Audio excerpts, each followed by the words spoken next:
Joseph Stalin, born Iosif Vissarionis de Yugashvili, ruled the Soviet Union from the mid-1920s until his death in 1953, transforming it into an industrial superpower at the cost of millions of lives.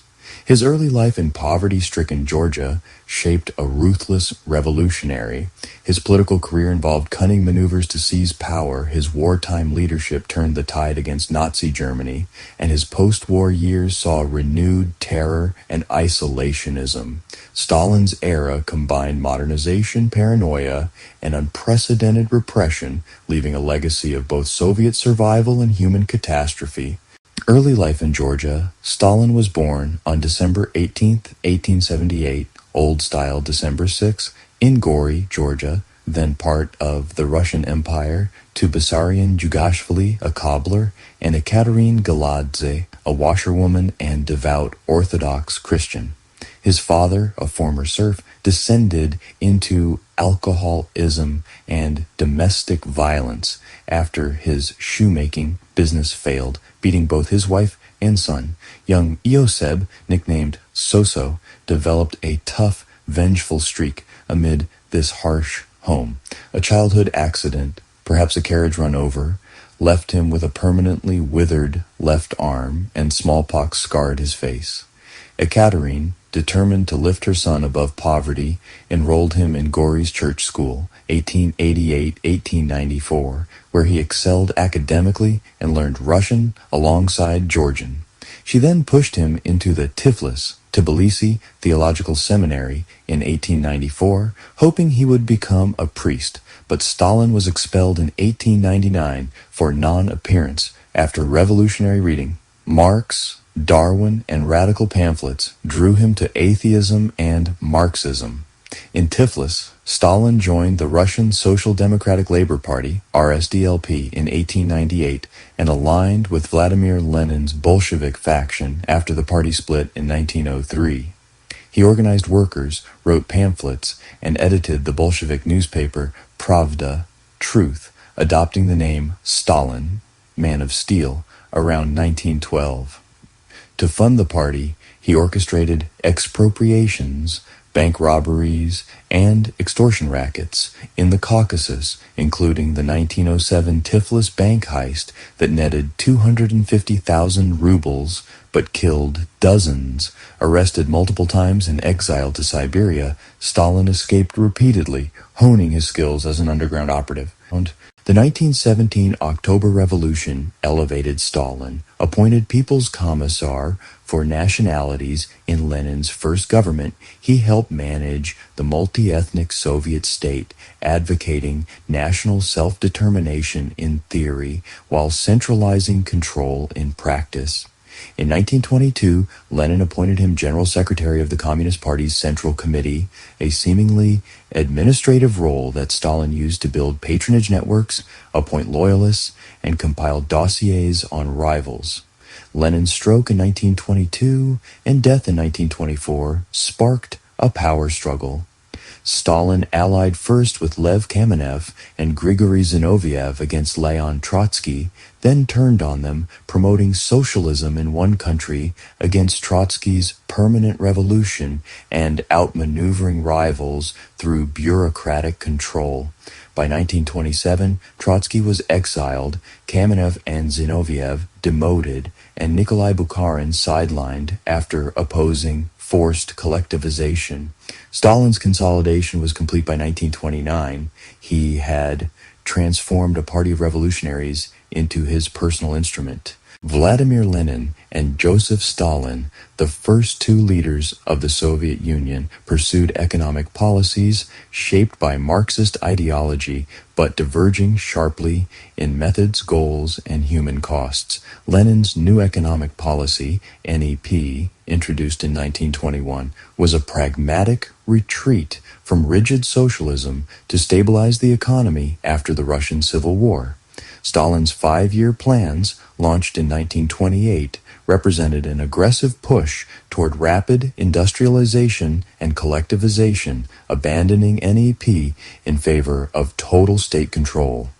While both aimed at building socialism, Lenin's approach emphasized flexibility and recovery, whereas Stalin's prioritized speed and coercion, often at catastrophic expense. Both policies responded to crises.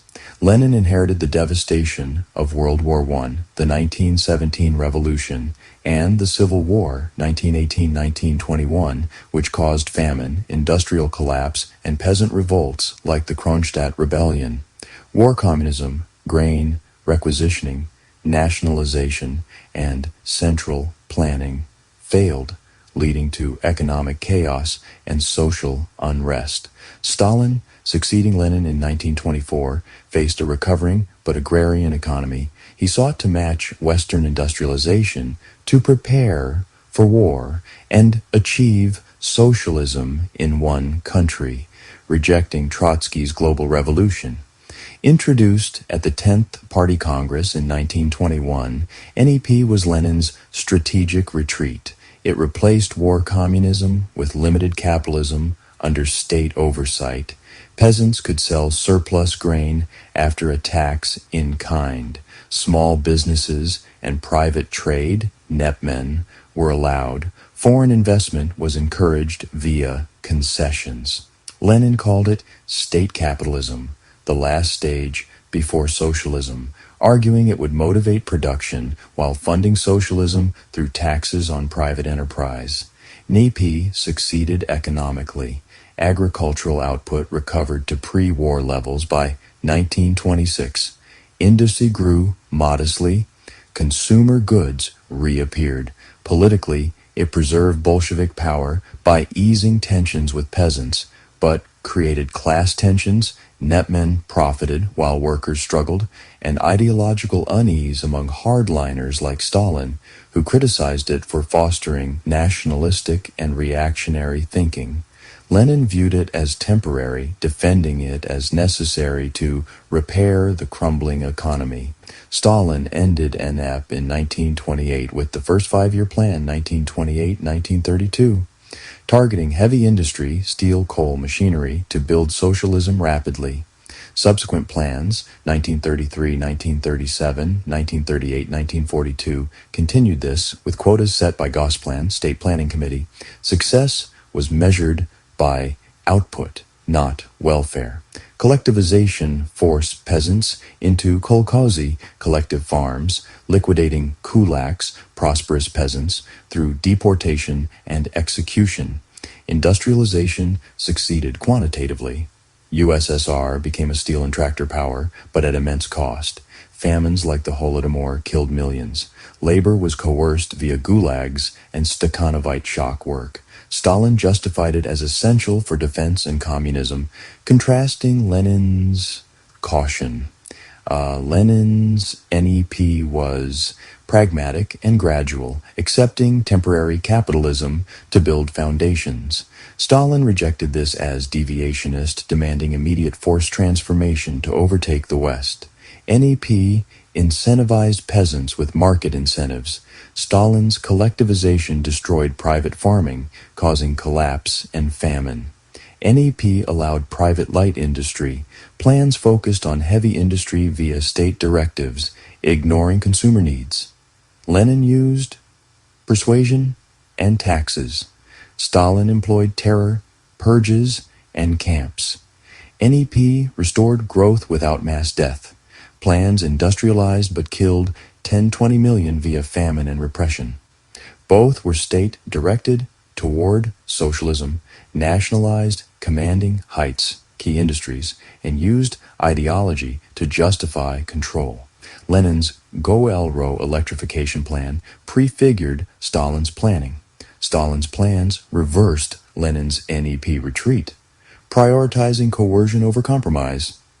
While NEP stabilized, plans modernized brutally, enabling WB2 victory, but at totalitarian cost. Industrialization, collectivization, and terror. Stalin's rule from the late 1920s brought rapid, brutal transformation. The first five-year plan, 1928-1932, aimed to industrialize the agrarian USSR through massive state investment in heavy industry, steel, coal machinery, achieving growth but at enormous human cost, including urban overcrowding and famine.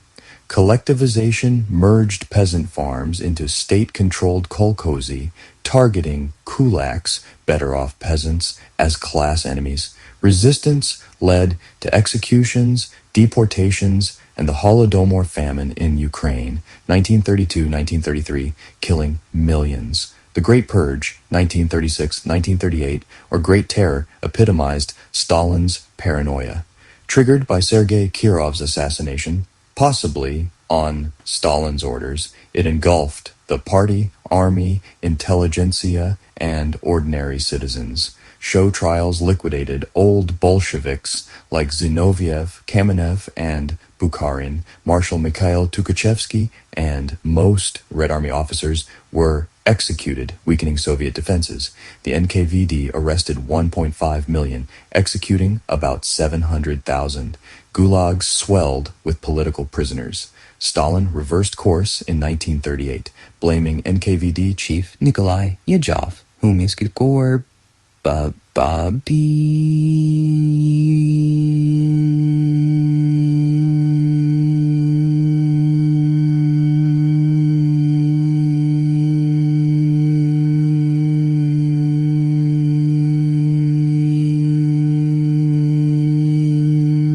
Leadership during World War II. Hitler's invasion on June 22, 1941, Operation Barbarossa, caught Stalin unprepared despite warnings. Stunned, he retreated to his dacha before rallying. Renaming the fight the Great Patriotic War, he appealed to Russian nationalism over communism, appointing himself Supreme Commander. Initial disasters: Moscow threatened, Leningrad besieged, vast territories lost, gave way to victories at Moscow, 1941-42, Stalingrad, 1942-43, and Kursk, 1943, where the Red Army turned the tide, aided by Lend-Lease aid and mass mobilization. Stalin met Allied leaders at Tehran, 1943, and Yalta, 1945, securing Soviet spheres in Eastern Europe and promising to enter the Pacific War. The USSR suffered 27 million deaths but emerged victorious, occupying Eastern Europe and installing communist regimes. Stalin's leadership was ruthless: penal battalions, scorched earth, mass deportations, but effective in mobilizing a nation for survival.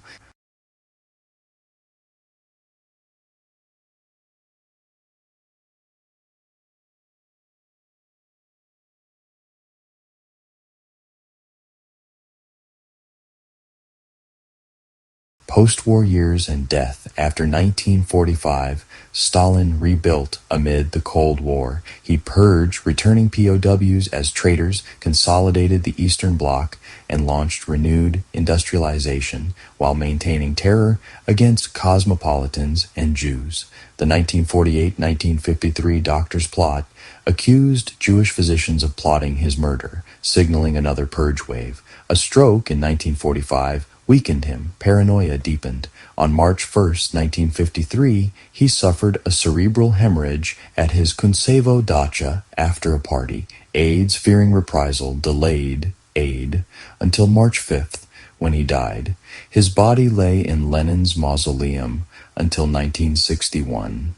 Stalin industrialized the USSR, won a world war, and built a superpower, but at the cost of 60 million lives through famine, purges, and camps. Revered in some quarters as a wartime hero, he remains a symbol of totalitarian evil elsewhere.